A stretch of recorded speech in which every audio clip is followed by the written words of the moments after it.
thank you for joining us here today at the Axtell Park building.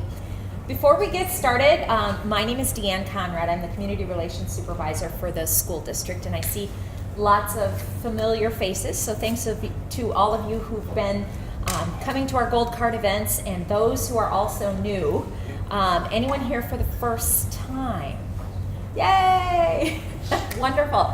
So Gary, I know Gary because he did some work for us over at the Joe Foss building, and that program now is housed here at Axtell Park, so I can only imagine he's coming to check up on the former program that he advised. Did they change the Foss building, sell it down? It has been sold, yes, so it's owned by a private person. I think there was an intent that this person was going to use for it. I'm not sure that panned out. So you know, at this point, really not in our purview anymore from the Sioux Falls School District, but it has been sold to an independent buyer. And Anne, Yeah. this is your first? Very first. Awesome. Well, thank you for joining us. We are always looking for new members, so please share the information with your friends and relatives. And hey, it's a cheap little gift. If you're sending a card to someone and you want to send an application for a gold card, it's free, right? That's wonderful. You can share the love and encourage your friends and neighbors to participate in these activities as well. So thanks to all of you for being here today. We have the opportunity to take you through today and show you the various programs that are housed in this building. In 2013, we moved over many programs that were scattered throughout the district under one roof here at Axtell Park. Previously, as many of you may know, this served as a middle school, and when we opened George McGovern Middle School, then those students now attend, the students who originally attended here now attend George McGovern. So that opened up this fantastic facility to bring all of the programs that were scattered about in our community under one roof for a little bit more efficiency and also a little bit more care for those students who need additional supports to be successful in the school. Just want to point out this area that we are in. It was done a couple of years before we made that transition and change. But this wonderful auditorium here was redone, I want to say in 2010 or 2011. And while it's not used on a regular basis by the students who attend here in the typical sense that an auditorium would be used in, our Eugene Field A+ Arts School, they don't have an auditorium. And if you know of the productions that they put on every spring, they are fantastically done. Lots of props, lots of costumes, and they needed a space to call their own. So in the spring of the year, Eugene Field A+ Elementary takes over this space and uses this auditorium for their performances. So we are maximizing all of the space that we have available in the Sioux Falls School District, and sometimes crossing, Minnesota Avenue and getting the kids from Eugene Field over here so that they have a fantastic space to do their presentations and their drama productions. So it really is a great opportunity if you haven't seen a production that they've put on. Think of the littlest learners that we have up to 5th grade, and they've done, what did they do last year? I'm trying to think of what last year was. Peter Pan. What, say again? Peter Pan. Peter Pan last year, yes. And they flew. And they flew. Charlie and the Chocolate Factory, Lion King, that was fantastic. Ariel, the underwater one. Mermaid, Little Mermaid. So if you can think of any of those wonderful productions that professionals often do and bring to the Washington Pavilion, our young elementary students at Eugene Field also do a fantastic job with those productions. and they are housed here in this building. So we're grateful to continue to use Axtell Park at its best ways throughout the school district, and thankful again that you're all able to join us here today.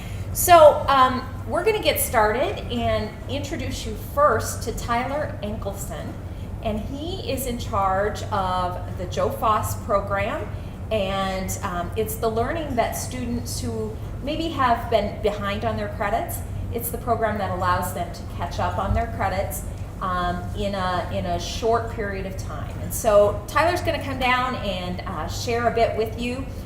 It's actually the first time I've ever met him as well. I've emailed him back and forth, but it's the first time I've met him as well. So he's new to the building this year, but certainly brings his expertise to this program. So Tyler, we'll have you come down and greet our wonderful guests here with the gold card.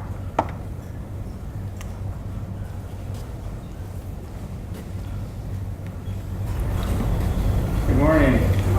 So I oversee the Joe Foss program, which is a portion of this building. It's broken into several different pods, and my program primarily deals with students that are 16. They could technically go until they age out at 21 in the state of South Dakota for high school. So most of our students come from us for a variety of different issues, but the main concern when we get students is usually attendance. With attendance, then they're deficient in credit. So usually that's something to catch up, and sometimes the goal is for our students to go back to their home school once they get caught up. Sometimes they stay with us and they can perhaps graduate early, otherwise just get back on track and just graduate with their normal cohort.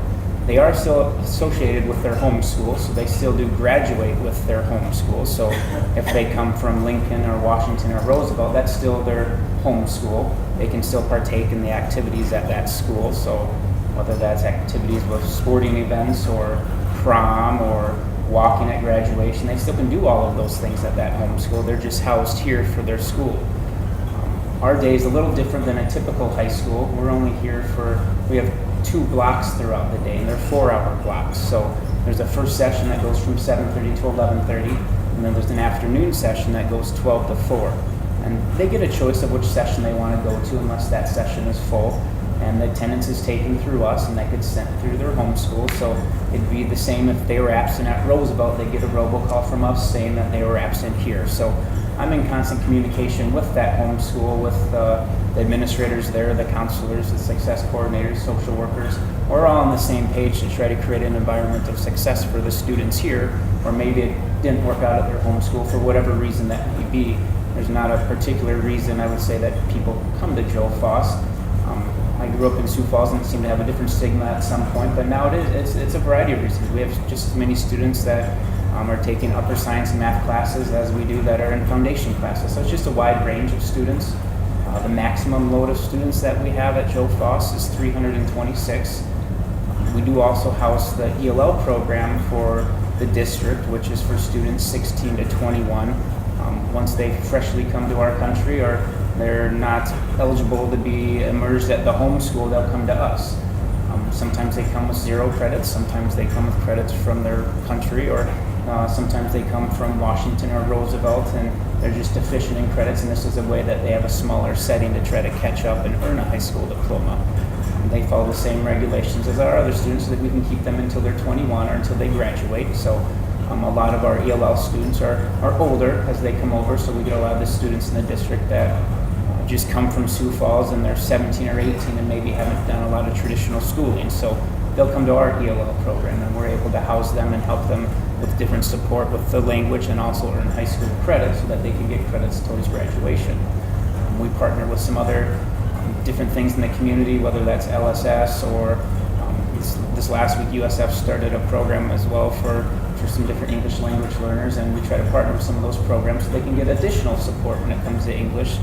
The main goal when they're here is typically to do credit so that they can earn credit towards graduation. So sometimes the immersion factor isn't always the #1 priority, so we try to push other things so they can still learn that language as they're doing their credits and learning both at the same time, which is challenging for a lot of our students that come from other countries, but they're eager to learn and they're really excited. A lot of them stay full day. Some of our President's Academy is what it's called. They'll stay for both sessions so that they can catch up and get as much English as they can while they're here.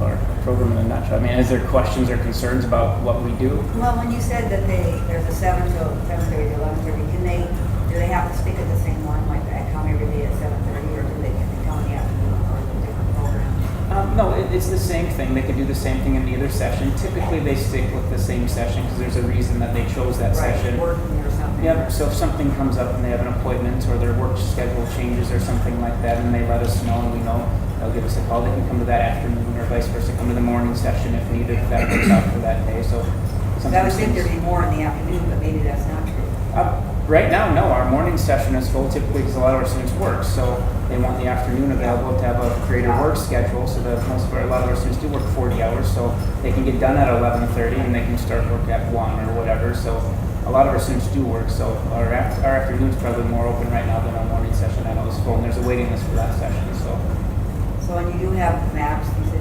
301 section. Yep. Yep, and that'd be divided in between the two sessions then. So 160, 570 per session would be kind of the goal to kind of equal that out. So it's not 200 in one session and not as much in the second. Well, it is interesting to know because I think that perception too of it's bad behaviors over here. Yeah. I mean, that's typically, I mean, like when I grew up, that's what it was for. So, I mean, I would say, I mean, it's not always the case. I mean, we have students, whether it's pregnancies, whether it's addiction, whether it's social anxiety, whether it's just not having to be able to deal with a large setting in a classroom or a big school or hallways. I mean, there's all sorts of reasons why students come to Joe Falls. So it isn't just one particular reason anymore. Like I think it once was, well, 10, 15 years ago, it was a little different, I think, how the layout was and who came. The GED program at East Tech is more court mandated, right, or something? Or it depends. I mean, that'll be kind of the last resort for the district. So once they've gone through other alternative programs, that would be an option. They can still get a diploma then. So that'd be something typically after they come through Joe Foss that this didn't work out for them and they're still deficient in credits. That could be an option for them to be able to obtain a diploma. So are they working a computer-based program? Oh, yes. Yep. So not everything's computer-based. It's primarily computer-based programs. There's platforms that they use. This year we started something with some more teacher-led classes so that part of the thing with the district was a lot of our students come with 3 or 4 years of math left. They don't do the math in the high schools. That's one thing that they get behind and it ends up being a little bit more work. So we're teacher leading all of our math courses this year. And then a few random courses like speech has to be teacher led and stuff like that. So that would just be pulled, they'd get pulled. Like our math course schedule this year is each session has random times for algebra and geometry and they get pulled for an hour and they'd actually go to math class then. And they would do geometry for an hour with a math teacher. And then they go back to their Chromebook and their online platform and they can continue to work on their offline geometry stuff or their other classes that are open. So our students typically will have 2 or 3 classes open at a time on the online platform just so they don't get overwhelmed and they're not making a percent progress in 5 different classes or 6 different classes. It allows them the focus time to be able to do a course, complete it, and then our registrar will open up a new course so they can continue to make progress. Yes? The age of kids that you're working with now, there aren't any kids that are just coming into high school? Typically not. You said 16, so it could be a kid that's struggled for the first 2 years or whatever. Yep, it could be, and I have a But couple you don't of... just have a freshman coming into your program. Usually not. They usually try to go at other options before they send to Joe Foss, so if they can try to work something out on that homeschool, whether it's a program there that's a smaller setting for them. We do have a few. I've never seen anyone under the age of 15 in my program. I have a couple of 15-year-olds right now, but that's usually pretty rare. Most of our students are 16 or older. It's not impossible for them to come at 14. It's an option, but usually the homeschool will look at other options before they come here to make sure if they can see if something else What might works be an out. option those kids can do at their homeschool? The what? What kind of options do they have at the homeschool? Sometimes there's, like Washington has like a pride room, which is kind of similar to what we do, or Roosevelt has like a reading recovery program. So those type of programs where they can try to catch up in different credits and do different things prior to coming here, if maybe there's another option that they can exhaust at the homeschool before coming here. Because there is a limited amount of slots here, so the schools kind of choose wisely on who comes and who doesn't come and the attendance here and enrollments here. Because each homeschool will have the same amount of number of students that can come here. I suppose it really helps with the graduation rate has increased now. They were saying we think these programs would help with that. It does help. I mean, you're still going to have students that are unmotivated at that point, but if you can try to find a nicer option of 4 hours a day, which is nice, they can work at their own pace. They still have a teacher for guidance or to facilitate stuff that they need. I mean, last year, just in the Joe Foss program, if you don't count the President's Academy, there's, I think, 151 graduates. And the President's Academy, which is the ELL program, had, I think, 24 graduates from it just in that year. So it does definitely help those students that maybe wouldn't have reached that point at a homeschool, perhaps. How many staff do you currently have? We have 10 certified teachers, registrar, school counselor, administrative assistant, and then we're looking at adding an EA or two. Just 10 teachers. Yep, 10 teaching staff. So the teacher to student ratio is typically about 11 to 1. At times this year, if we were completely full in the first session, it was about 12 or 13 to 1. Do you have, are most of the students in Possible District students or UK students give up and, I know Harrisburg just started that, like an alternative program out there. Do you get students from Harrisburg and Gray? We get several calls, but they do have to be enrolled in the Sioux Falls School District to utilize Joe Foss. So it's a referral in the Sioux Falls School District that have to be associated with the homeschool, and that's how they get referred to Joe Foss. Yep. What's ELL versus ESL? Just continue the name, right? It is. It's the same thing. So English language learned and English as a second language. Okay. Literature will use kind of, they interchange both of those words at times. It kind of depends on what you're reading.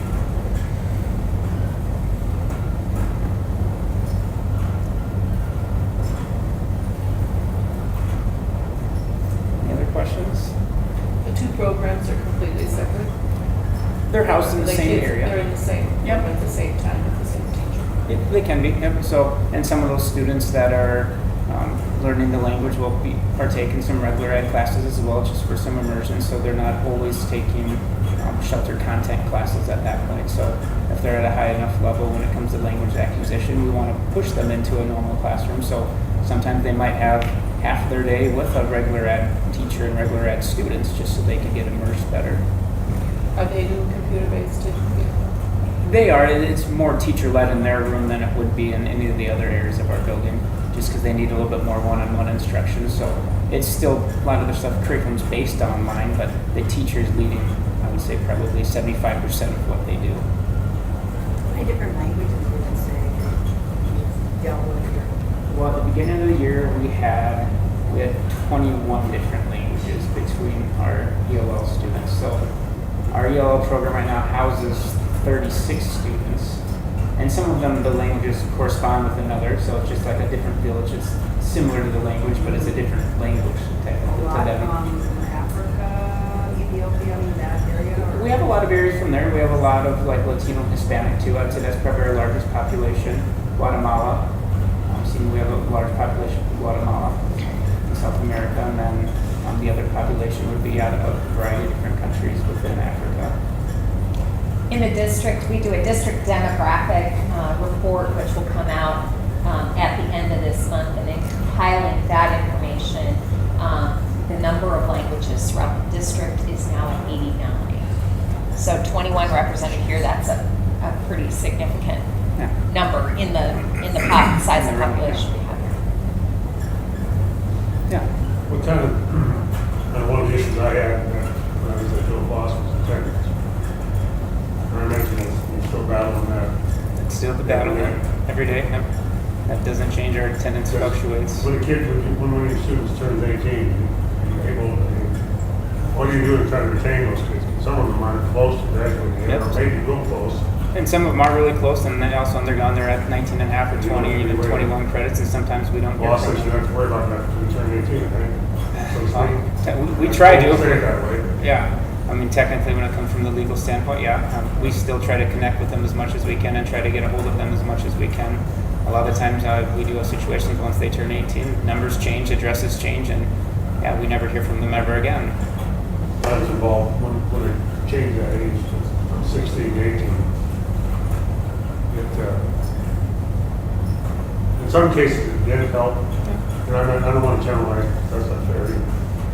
I'm not sure that it made a big difference if you don't have the other foundational, skills you need. It's a tough challenge for sure, because, Yep. I mean, If you look at it as statistically, it's more of those. the example. But yeah, you said they can go till 21, but you really have no Yeah. legal force after ET. Yeah, there's really not, well, I mean, you can still take their attendance if they're still enrolled with their home school, so we'll continue that, and we can still send out a call and try to contact them, do home visits and those type of things, but I mean, there's really no way that we can make them come to school at that point. So it's a choice thing at that point, and usually once they turn 18, the homeschool has less amount of days that they can miss to stay on the roster then too. I know they were talking about, like, some of the school, maybe like Hawthorne too, the big thing is people moving, even with elementary kids, where you're trying to go there and find them, and their addresses have changed, and go to a different apartment. Yeah, we have a lot of mobility in the district, and in some cases, they're moving to a different apartment. In some cases, they're moving to different towns, and so keeping track of kids is difficult. When we're looking at attendance on the district perspective, we talk about building those habits early. So one of the challenges I know we've discussed is how do you get the parents of a kindergartner to understand that it's important to be in kindergarten every day. That if you just decide to stay home because it's snowing and you don't want to drive, your child to school or something along that line, that's developing a pattern. And it does start in the elementary years. So if they have a pattern already defined where I've missed 20 days of school this year, next year I might miss 22, and by the time they get to Tyler and his program, we've got a serious problem on our hands, because that's the behavior, the pattern that has been established. So, we focus a lot about attendance in the elementary schools because we're trying to build that understanding that you have to be there on a regular basis. If you're going to be successful, if you're going to graduate, then we need to start early as kindergarten, to help parents understand that it's not just a play date to go to kindergarten. Now we're there are standards and things that students have to know by the time they come out of kindergarten. If they don't know them, then we just compound the issue every single year. I've seen some ads. Yes. That they've had attendance ads. Actually, Yep. so that was- Yeah, we started that last year, an attendance campaign. It's called Every Student Every Day, Attendance Matters. And, the students that Tyler is working with, as he mentioned, they work 40 hours. Many of them work 40 hours. So, their attendance in school also trickles over to their attendance in the workforce as adults. And so we're trying to build those habits early and often so that kids understand that there's a responsibility and an accountability that goes along with attending school. And that's how you become a successful employee as well. Because if you don't show up for work, chances are you're not going to have a job for very long either. So we try to help kids understand that bridge between your attendance at school and attendance in the workforce as well. Tyler, kids that are ELL, do you see that? I would think that they're the ones that really want to learn and are trying to be here. Do you think you see better attendance with those? Our people? attendance rate in that program is much higher. I would think so, because they're eager to learn. They're usually typically between 15 and 20%, depending on the week, higher than our traditional students.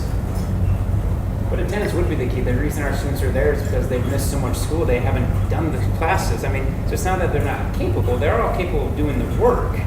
It's just they've missed so much school that they're so far behind that they don't have credits. So once they come, they can do all of the work that they choose to be here. So attendance is definitely the primary key to create the success in our environment. So your staff virtually, what they do is just facilitate the computer learning in most cases, except for these couple of math classes. Is that what you're saying? For the most part, they're all certified in all different areas, just as you would in a high school. So if someone has a question with a biology question, and let's say their advisor, the person that they actually sit with, isn't a biology person who doesn't know much about science, they'll go talk to the science teacher then and get help then. So they still have that direct instruction if needed. So it's a question about their online learning. Yep. It's primarily online facilitation for the teachers then at that point. How often do they do the math classes outside? Math classes is Monday through Thursday, and they're an hour long. And that'll allow them to get through Algebra 1, A and B, Geometry A and B, and then Algebra 2, A and B. So we do offer for all of those. How many do you have in daycare? Students that utilize the daycare, that's varied day by day, but right now, I think today I brought down 4 students that utilize the daycare.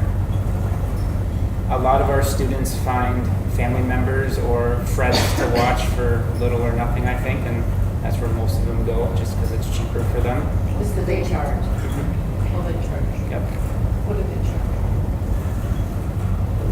Depends. What is it? It depends. It doesn't depend? The family circumstance. Sliding scale. Yeah, scale. Right, sliding scale. Is that district staff too? That is partnered through YES. So we have a staff member that comes here then each day and stays here, and then our students can utilize throughout the day as needed. So you said there's like only 4 or something? Right now, we have more students that have children than 4, but like today, I only walk down 4. Sometimes that's 6, sometimes that's 1, sometimes it's 0. It's kind of dependent on the student's schedule and whoever else they have at home, whoever that may be that would be helping with their child. So sometimes that's where they pick their session, is if they have someone at home to watch their child, because it's for free then, than bringing them here.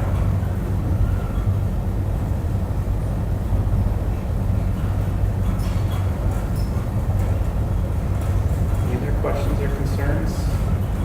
It's a good program. It is. Yeah. Keep working. Yep. I know it's frustrating. Yeah. You know, the one thing if I may just for a second. Yes, please, Aaron. Working down there with Joe Foss, and I remember the 3 years I was there, many days before I moved around quite a bit in the building, I would see kids come in and talk with kids, talk it out, but just to get them, that's what I was most impressed with. And I know they came from some tough situations. And I know when we had our graduation recognition, we didn't, there might have been 150 kids that year that earned a diploma. The day before they showed up.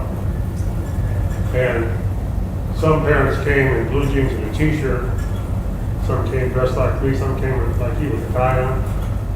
But almost every one of them, the parents and people that were part of the family, they were proud. You know, and some of those kids were the first in their family to earn a diploma. And that's the struggle, you know, that you have to, it's battle. And that's why it's so important with these young kids, to get the parents, counsel them in understanding. You got to get there. And it's teach that responsibility. And we see it all, you know, that's the biggest challenge. It is. Be responsible. What concept, you know? Gee whiz. Yeah. But if you don't see that example, then how do you tear that out? And we can bust their buns all day in school and make them get that through their head, but if you don't have that reinforcement, well, I've seen that example. Wow. It takes a pretty special kid or a pretty special someone to mentor them, Keep them figure there. that out. And this program here, under the leadership back there, that they make it happen. Keep working. Somebody else in charge of like Flex and there's other programs here too? Yeah, so Erica oversees all of the other programs in the building then. Come on down, Erica.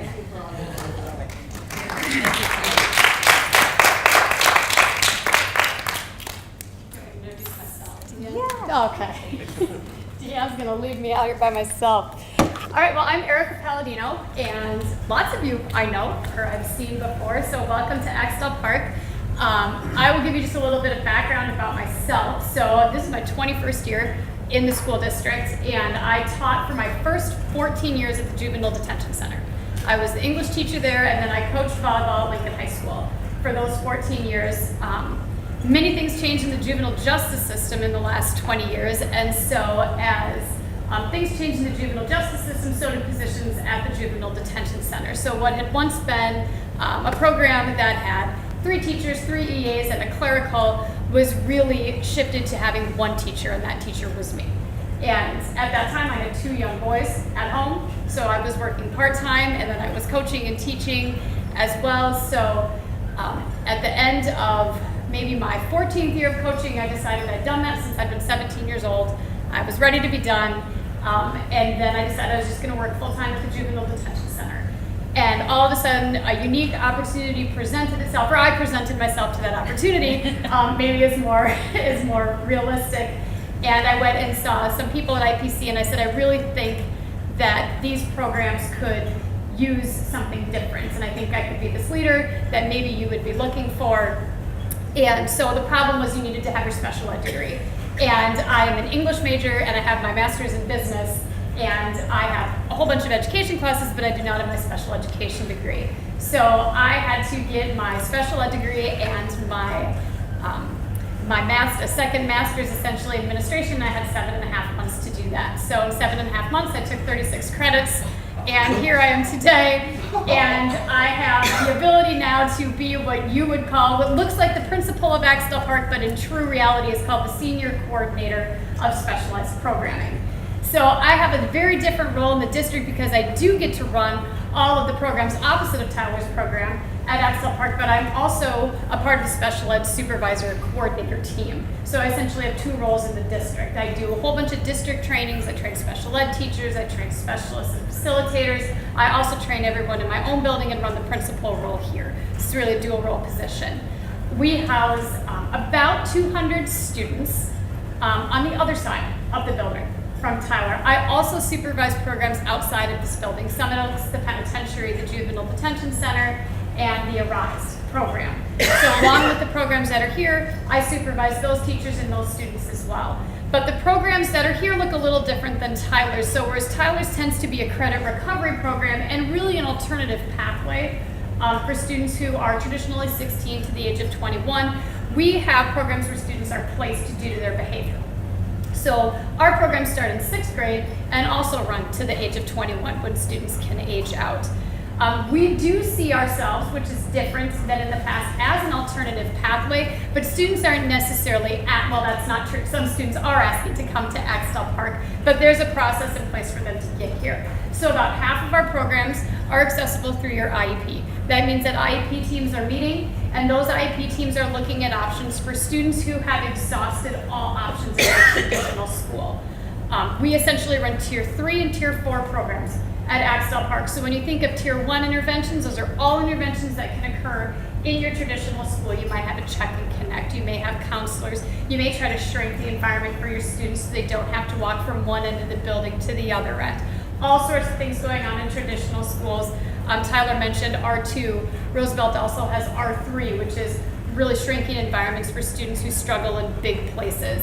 Washington has their own private. So administrators in the middles and highs have really worked hard to retain students inside their buildings.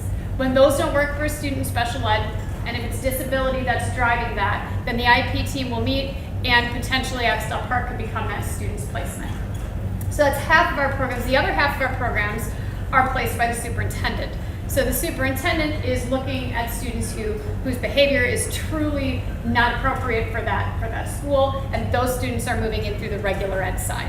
So it doesn't mean that we don't have mixes of students, special ed and regular ed together. It's just that the way that they got to those programs looks significantly different.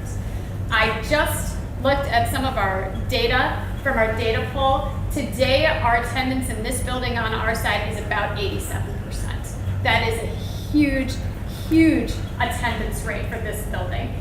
When we first took over these programs, traditionally we were at about 50 to 60%, if even that. So last year, I believe, out of our own cohort, we graduated 60% of the students that were here alone. That does not include any students that reintegrated back into their traditional school that also graduated successfully. So those numbers for us are really, that's what we look at. We have to be successful for our students in terms of academics. You will hear if you go to classrooms, you will see if you go to classrooms, teachers teaching. I think sometimes people are surprised by that, but 99% of the time our students are in class, they are learning. They can be very difficult students to teach, but they are learning every day, and those teachers are teaching at the same subjects, at the same tempo, and at the same pace that teachers in traditional buildings are teaching. The biggest difference is our teachers are teaching everything. So when you think about a traditional English teacher at Roosevelt, they may have a class load and they may be teaching English 1 and English 2. They may have 2 preps. Our English teachers are teaching every single class with regular ed, grades 6 through 12th. So they have to know every single thing about that subject. So there may be a student in American Lit, there may be a student in accelerated language arts, there may be a student who is in a resource class, and there may be a student that's taking a traditional track. That one teacher has to teach all those students in that one class period all of those different classes. That's our responsibility, so when that student goes back, they're exactly where they need to be when they go to traditional school. Over 50% of our students today are in reintegration to their home schools. That's a great number for us. Some days it's higher and some days it's lower. It just depends on the quarter that we're in, actually. So we're in first quarter and we've only known some of our students for 15 days. And we're already looking at reintegration into second quarter. So we will have meetings with those traditional schools. Students will start off generally with 1 or 2 periods. Some of our students by the end of Christmas will be back fully into their schools, and then we're intaking students all of the time.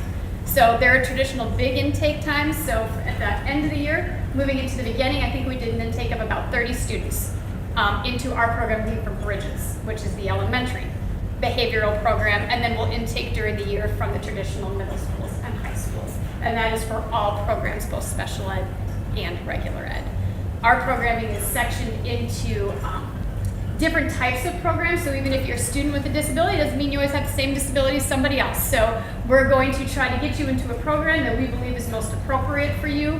And as we kind of walk around the building, I'm not going to show you the whole building, but I can kind of tell you the programs that you're looking at and what type of student is traditionally in that program. That's a very brief overview. We also house the behavior teams, and behavior teams go out all over the district, and they are a tier 2 intervention, so they're intervening with students whose behavior is impacting their education in their traditional building. They will help track data, they will create a plan, they will work with the students team at that school to help implement that plan. They'll teach those teachers how to track data, and I think last year we worked with 350 students, and 13% of them ended up having to have an alternative placement. That was it. So there are about 200 to 265 students that were able to remain in their home school because of the behavior, or the service of that behavior team. And I supervise them as well. You guys have any questions? I mean, you asked Tyler a lot. I was impressed. Could you just briefly describe those other programs that bring students? You talked about RISE, Bridges. Yes. So yep. a quick- RISE and JDC and the penitentiary are obviously all placements that are done through the courts, right? So we don't really have the right as a district to place a student in those facilities, but we have to educate students in those facilities. So our district provides the teachers and the education for students who may be housed in facilities overnight, like the juvenile jail, and the RISE, which is a lower tier of an intervention for the court system. The penitentiary we educate because the law says if you're between the ages of 18 and 21 or 16 and 21, whatever age you are, you have the right to a special education if you are incarcerated. So we do provide special ed up at the pen.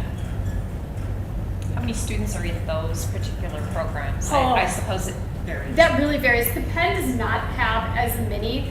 I would say maybe 6 to 20 a year, and that sounds like a big variation, but it really truly depends on the year that we're in. I try to count in my head of vows that we do, so maybe we have like 3 or 4 vows this year. We could have students who are in compliance already. So maybe 6 to 20.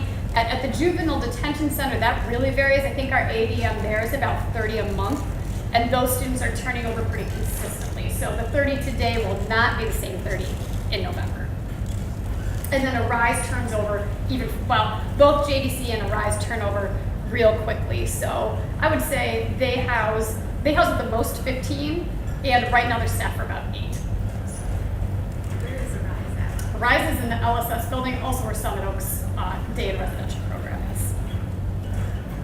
And then Summit Oaks, we have slots for about 20 day students there, and then there are 40 residential slots. Those students mix in to educate. But the Sioux Falls School District, we can place students through their IEP into one of those 20 slots if we believe they really need services for that emotional disability. We get some wraparound counseling, a lot of therapy, that kind of thing in that program, as well as traditional school. I don't think the public has any idea. I would agree with you. And what about hospitalized patients? Is that a different? Yep. Hospitalized kids? Yes, and when you mean hospitalized, do you mean for like a physical disability? Leukemia or? That's different, so that would depend on, we have some homebound services that would be offered, and there's certain criteria that you go through the district to do that with. We also, which now that leads me to a different thing, we also have a different program that's provided through special ed, which is a homeschool program. So I can give you an example. The Department of Corrections may release a student because they've reached maximum program benefit, okay? To us, that sounds like they're successful. To me, I know that that is not the case, right? I know that they were not successful in that program, which means the student has been away from their family for potentially 2 years. They haven't worked their program successfully in a very, very high intensity facility. So the solution at this time has been to send them back to public school. Because public school, you don't say no, right? We educate everybody all of the time. So what we have been able to utilize and hire is what we call a homeschool or a homebound instructor who will work with those students to kind of set an expectation to get them in academically, and then we've transitioned those students into our own programs here. So I can think of 3 that we did that with. That transition was unbelievably successful. These are students who are traditionally very ill and have either been pulled out by parents or have not completed successfully. So we do have another program running here where we're trying to link in to teachers that we have in our own building to support those students so they have a successful transition. So I think Erica is going to take us I am. now on a tour. This will be an opportunity to maybe, get up, stretch your legs. If you need another cup of coffee, or you didn't grab a dessert, you can do that now. Use the restroom, and then we'll. That will just be right outside here. They've had a hot summer every year. Okay, you guys, we're gonna go ahead and start. What I'm gonna show you first is actually kind of different. I'm gonna take you around this corner here. Axtell Park started what we call the Attic at Axtell, and it is a program that serves anybody in the Sioux Falls community. It's essentially a goodwill, but it comes out of Axtell Park. So our own students can work this program. If we have students who aren't capable of working out in the community, at the time they will organize, they will sort, they will deliver, they will do the monetary part, which is like really so negligible that we can just buy hangers with what we create out of that. But if we ever have any parents who need any clothes, if we have kids who need clothes, they know, and social workers know, that they can come to the Attic at Axtell to get that information or to get anything that they need. And oftentimes we don't charge anything, and we take everything in donations. So I'm going to show you that, and then the picture that you're going to see on the right hand side of the wall was painted by our Odyssey students, and it is their toughest crew of kids probably in this building, but they have created the Axtell Lion in their art class. So you'll see that as you go on the right hand side, and the attic will be on your left. So I'll take you right down here. Yeah. So you'll go to that art class during today. That art teacher's phenomenal.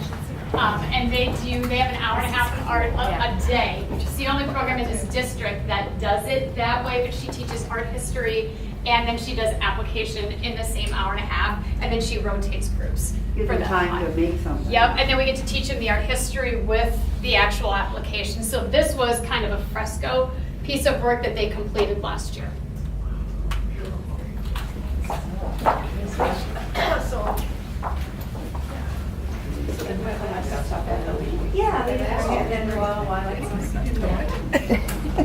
So we have students that sometimes have interviews for work, or they'll come here and say, well, I got a job at Taco Bell and I can only have black shoes, but I mean, they can't afford black shoes or an extra pair of shoes. So we have shoes, shoe racks over there that they can pick from. And like I said, we have all different kinds of things for all different types of families. We also run the only fresh food pantry in the state. And what we discovered was that our students who were in the backpack program, we would see this little line of canned goods from Axtell to the bus stop, because many of them don't have can openers, many of them don't have a microwave, so we were giving them these things to eat that they couldn't eat. So we piloted with Feeding America, and it's a lot of work on our side because our staff unloads, I think, about 400 pallets of food every Wednesday, and that food is all gone by that Monday. So our students get to come and they access fresh fruit, fresh vegetables, and I'll show you that as well. And then we have it all set up for them so they can come access it for their families. One of the funnest stories I know is when Dr. Maher came here, one of our students took him through the pantry and he said, oh, you know, how many people do you take food for every week? And she said 16. And he said, oh, 6? And she said, no, I have 16 people in my family that I take food for or food home for every weekend. So they can access that all week long. But then we kind of go giveaway on the day before that we know it will spoil or not be good. So they can use that. And we also use that in our facts class if we have leftovers. So this is the attic at Axtell. If you can certainly feel free to spread the word. We will have an open house.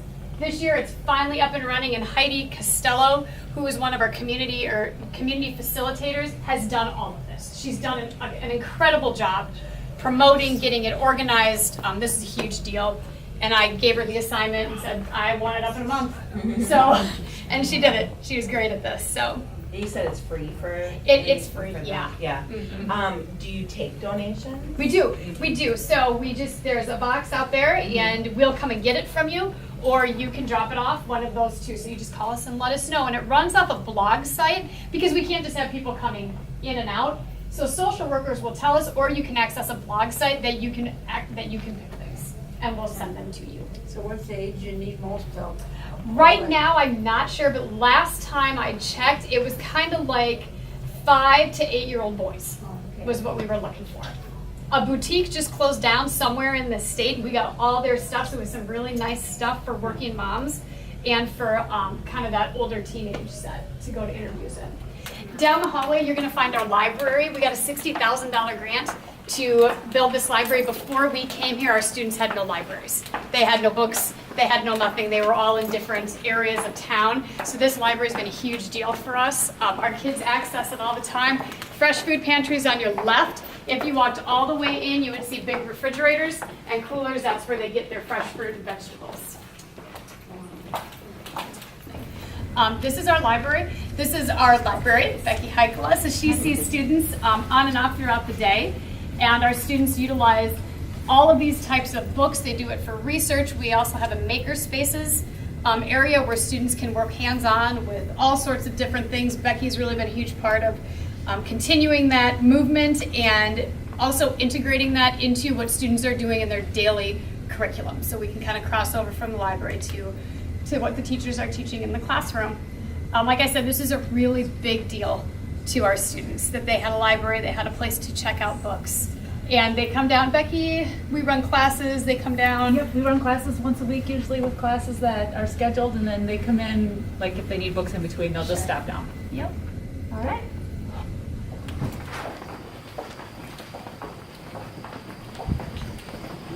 So a lot of our pods look very similar. So this will look very similar to the upstairs. We're not going to go upstairs, we're just going to go downstairs. Okay, because I think you'll get the idea of the building. Social studies and math are going to happen in this room right here. In front of you.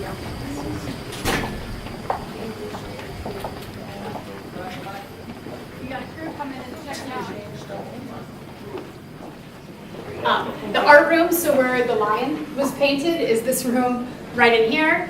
And then there's an English room right here. Each of our programs has a specialist. That specialist essentially runs interference before anything comes to me.